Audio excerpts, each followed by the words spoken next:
KGF chapter 3 KGF chapter 2 climax సీన్లో Rocky తాను సంపాదించిన బంగారం మొత్తం తీసుకొని ఒక పెద్ద షిప్లో ప్రయాణం చేస్తూ నేవీ సోల్జర్స్కి ఎదురుగా ధైర్యంగా వెళ్తూ ఉంటాడు.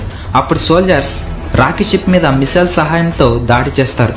అప్పుడు రాకీ సముద్రంలో మునుగుతున్నట్లు, అలాగే రాకీతో పాటు మొత్తం బంగారం అంతా సముద్రంలో మునుగుతూ ఉన్నట్లు చూపిస్తారు.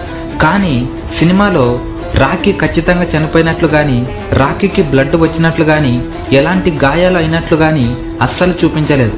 దీనిని బట్టి మనం అర్థం చేసుకోవచ్చు ఇంకా రాకీ బతికే ఉన్నాడు అని. ఇంకా రాకీ బతికే ఉన్నాడు అనడానికి ఇప్పుడు మీకు 2 బలమైన డైలాగ్స్ ని గుర్తుకు తెప్పిస్తాను. ఇంకో డైలాగ్, నేను సామాన్యంగా యుద్ధం తప్పించడానికి ప్రయత్నిస్తా, కుదరలేదంటే ఈ డైలాగ్స్ ని మనం వింటూ ఉంటేనే ఒకవైపు ఎమోషన్, మరోవైపు గూస్ బంప్స్ వస్తాయి. సో ఈ డైలాగ్స్ లోని అర్థం ఉంది. రాకీ తన అమ్మకి మాట ఇచ్చాడు, ప్రపంచంలో ఉన్న బంగారం అంతా ఇస్తాను అని. అయితే రాకీ ఇండియాలో ఉన్న బంగారం మాత్రమే సంపాదించాడు. సో ఇందువలన రాకీ ఇంకా చావలేదు. ఇంకో విషయం ఏమిటంటే కేజీఎఫ్ 2 చివరిలో కేజీఎఫ్ చాప్టర్ 3కి సంబంధించిన బుక్ను చూపిస్తారు. సో ఈ కొన్ని క్లూస్ని బట్టి మనం కన్ఫర్మ్గా చెప్పేయచ్చు ఇంకా రాకీ బతికే ఉన్నాడు అని. సో రాకీ ఎలా బతికి ఉంటాడో ఇప్పుడు చెప్తాను.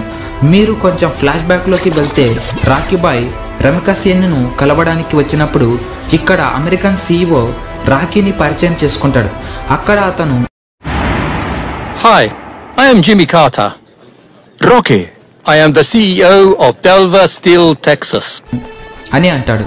ఇతని పేరును గూగుల్లో సెర్చ్ చేసి చూస్తే అమెరికన్ CEO వాల్ఫ్ క్లాస్ సబ్మెరైన్కి సంబంధించిన ప్రెసిడెంట్గా ఉన్నట్లు చూపిస్తుంది. సో ఇందువలన రాకీ బాయ్ అతడితో పరిచయం పెంచుకొని ఉంటాడు. ఎందుకంటే రమికా సేన్ నన్ను చంపుతుందని గ్రహిస్తాడు. సో ఇందువలన రాకీ జాగ్రత్త పడటం వలన అతడి షిప్పుపై మిసైల్స్ రాకముందే అతను వెంటనే సముద్రంలోకి దూకుతాడు. అప్పుడు సముద్రంలో ప్రయాణించే అమెరికన్ CEO అయిన రాకీని సముద్రంలో పడిన వెంటనే రాకీని బయటకు తీస్తారు. ఇప్పుడు మీకు ఇక్కడ ఒక డౌట్ రావచ్చు, ఇదంతా ప్లాన్ చేసి రాకీ ఎందుకు తప్పించుకోవాలి, రమికా సేన్నే చంపేస్తే సరిపోతుందిగా అనుకోవచ్చు. ఇంకా కథలోకి వెళ్ళబోయే ముందు నాది ఒక చిన్న రిక్వెస్ట్. ఈ వీడియో మీరు ఇంతవరకు చూసారంటే తప్పకుండా నచ్చే ఉంటుంది. ఈ వీడియోకి మీరు లైక్ కొడితే ఈ వీడియో బ్లాక్ బస్టర్ అయ్యే ఛాన్స్ ఉంటుంది. సో ప్రతి ఒక్కరూ ఈ వీడియోకి ఒక లైక్ కొట్టేసేయండి. ఈ వీడియోకి నేను ఇచ్చే టార్గెట్ 100K లైక్స్. ఇక తిరిగి వీడియోలోకి వెళ్ళిపోదాం. అయితే ఇక్కడ గురు పాండ్యన్ రాకీతో ఇలా అంటాడు, నువ్వు రమికా సేన్ని చంపే, లేకపోతే నీకు చాలా సమస్యలు, ప్రమాదాలు వస్తాయని అంటాడు.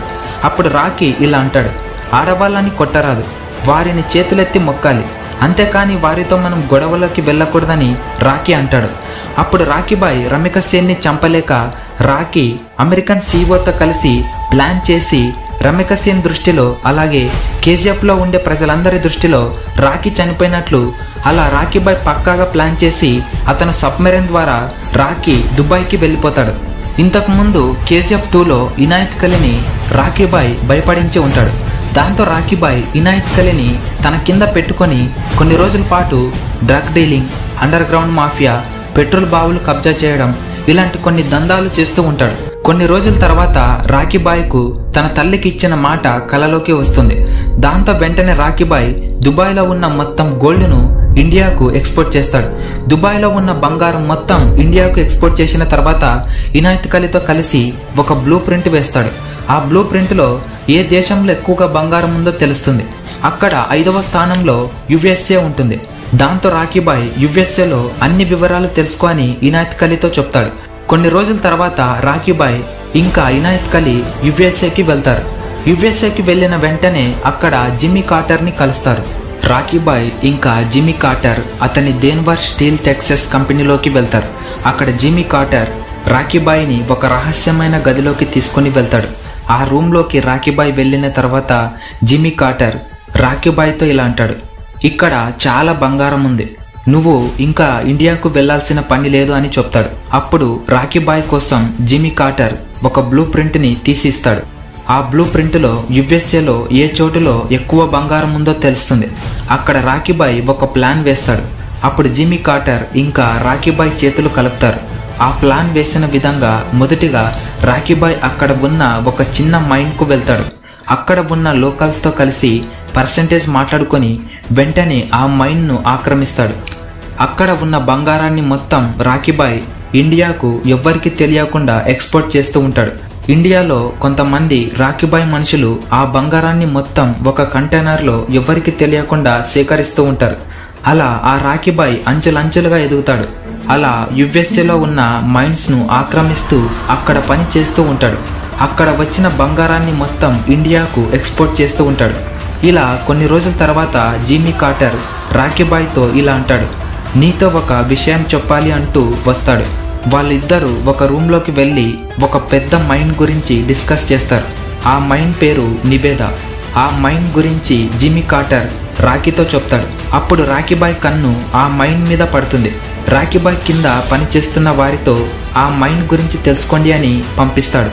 ఆ మైన్ హెడ్ పేరు ఎస్కోబార్. అతను చాలా దారుణమైన పనులు చేస్తూ ఉంటాడు. రాకీబాయ్ మనుషులు అతను చేసే పనులు చూస్తూ ఉంటారు. ఎస్కోబార్ యొక్క ఒక గోల్డ్ మైన్ను ఆక్రమించి ఉండడంతో ఆ వ్యక్తిని చిత్రహింసలు పెడుతూ ఉంటారు. అక్కడ జరిగిన సంఘటనను రాకీబాయ్ మనుషులు వెళ్లి రాకీబాయ్తో చెప్తారు.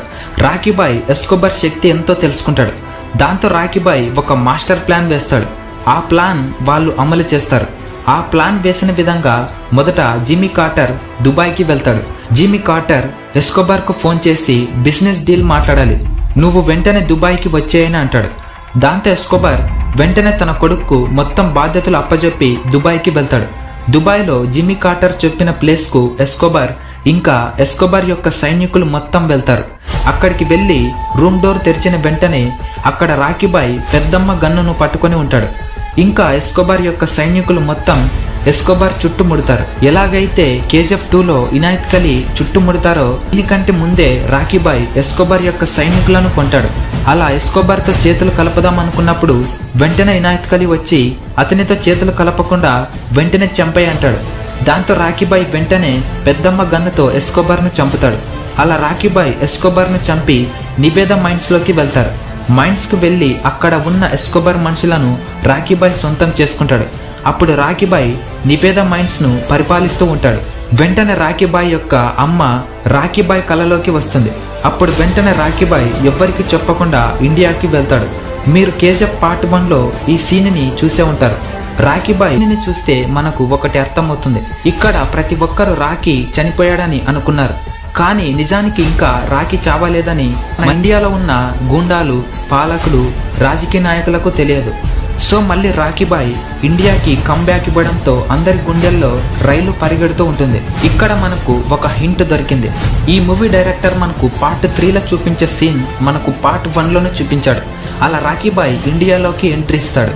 అలా రాకీబాయ్ వెళ్ళి వాళ్ళ అమ్మ సమాధితో కొద్దిసేపు ఉంటాడు. మళ్ళీ తన కేజీఎఫ్ సామ్రాజ్యంలోకి వెళ్తాడు. ఇంకా అక్కడ మిగిలి ఉన్న టేట్రిస్లో ఉన్న బంగారం మొత్తం వెలికి తీస్తూ ఉంటాడు. అప్పటికే అక్కడ రమిక సేన్ అధికారం నుంచి తప్పుకొని రాఘవన్ ప్రైమ్ మినిస్టర్ అయి ఉంటాడు. తాను రాకీని ఏం చేయలేకపోతాడు. అప్పుడు లేడీ ప్రైమ్ మినిస్టర్ ఉండడంతో రాకీ ఇండియాను వదిలి వెళ్తాడు. అప్పుడు మళ్ళీ తిరిగి వచ్చి తన సామ్రాజ్యాన్ని మొత్తం మళ్ళీ నిర్మించుకుంటాడు. యుఎస్ఏలో ఉన్న మైన్స్ను జిమ్మీ కార్టర్కు అప్పగించి వచ్చి బంగారంలో రాకీకి 60% తీసుకుంటాడు. ఇంకా ఫస్ట్ బ్లూ ప్రింట్ తయారు చేసినప్పుడు మనం యుఎస్ఏ మైన్స్లో 5th ప్లేస్లో ఉందని చెప్పాడు. ఫస్ట్ ప్లేస్లో చైనా ఉంది. మీరు ఈ వీడియోకి 100K లైక్స్ చేస్తే ఈ వీడియో మీద పార్ట్ 2 చేస్తాను. ఈ వీడియోని 100K లైక్స్కి రీచ్ చేయండి. Thank you for watching. This is Naveen Kumar signing off.